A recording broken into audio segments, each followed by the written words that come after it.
সকলের সেরা আমার দেশের কৃষক রে ভাই, সকলের সেরা। আমাদের দেশের কৃষকরা অনেক পরিশ্রম করে।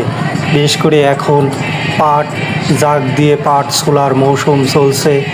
কৃষকরা সারিবদ্ধভাবে পাট চুলে পাটের যে লাকড়ি বা আমরা পাটখড়ি বলি, সেগুলো রাস্তার দুই ধার দিয়ে শুকাচ্ছে বা খাড়া করে রেখেছে।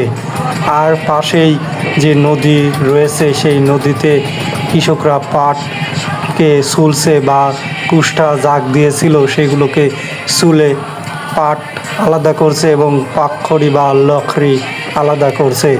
অনেকেই এখানে বসে শরবত বা লেবুর পানি খাচ্ছে। পাশাপাশি অনেকেই পাটখড়ি কিনতে এসেছে গাড়ি করে। এখানে বিক্রয় হচ্ছে পাটখড়িগুলো, বিভিন্ন রকমের বিভিন্ন দামে বিক্রয় হচ্ছে। পাশাপাশি এই যে এখানে বেচা বিক্রয় হচ্ছে, এখানে ছোট ছোট আটিগুলো 8 টাকা, 9 টাকা, 7 টাকা এভাবে মান ভেদে বিক্রয় হচ্ছে। আর এই যে এই একটি নদী রয়েছে, এই নদীতেই কৃষকরা জাগ দিচ্ছে। পাশাপাশি এখন বর্ষার মৌসুম, পানি চারদিকেই বেড়ে গিয়েছে, এজন্য কৃষকদের পাট জাগ দিয়ে পাট চুলতে খুবই সুবিধা হচ্ছে। আমরা হাট করতে গিয়েছিলাম আজকে ধানুয়াঘাটা হাটে। হাট থেকে বাড়ি ফেরার পথেই এই দৃশ্য দেখা যাচ্ছে সুতির বিলে। পাবনার আটঘরিয়ায় সুতির বিল অবস্থিত।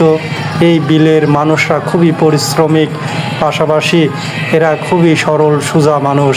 এরা পাটের সময় পাট, এরপরে পেঁয়াজ রসুনের সময় পেঁয়াজ রসুন, ধান এবং অন্যান্য সবজি আবাদ করে থাকে।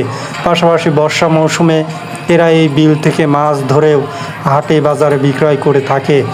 এভাবে এই গ্রামীণ পরিবেশ দেখতে আমার খুবই ভালো লাগে। বিশেষ করে আমরা হাটে যাওয়া এবং আসার সময় এই দৃশ্য দেখি। আমি খুবই সুন্দরভাবে এই দৃশ্য ক্যামেরায় বন্দি করলাম এবং আপনাদের সাথে শেয়ার করলাম। কৃষকরা মাথার ঘাম পায়ে ফেলে তাদের ফসল ফলায় এবং সেই ফসল বিক্রয় করে তারা জীবিকা নির্বাহ করে থাকে। এভাবে আস্তে আস্তে আমাদের গাড়িটি রাস্তার মাঝখান দিয়ে যাচ্ছে এবং রাস্তার পাশ দিয়ে যে কৃষকরা কাজ করছে দেখা যাচ্ছে।